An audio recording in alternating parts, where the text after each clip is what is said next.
The Busy Ant and the Lazy Beetle.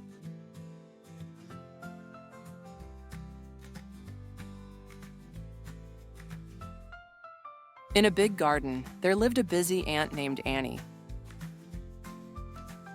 Annie worked hard every day, carrying food to her anthill.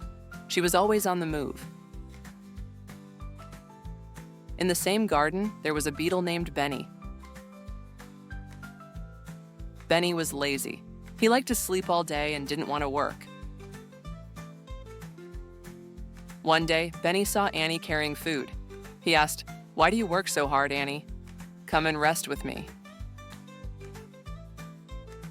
Annie smiled and said, "I'm saving food for the rainy days. Hard work today means we'll have enough to eat later." Benny just shrugged and went back to sleep. Soon the rain came. The garden was wet and there was no food to find.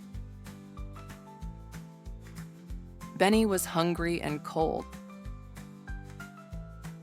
Annie invited Benny to her anthill. "Come inside, Benny. I have plenty of food because I worked hard." Benny was thankful. He realized that Annie's hard work had paid off. From that day on, Benny decided to work hard too, just like Annie.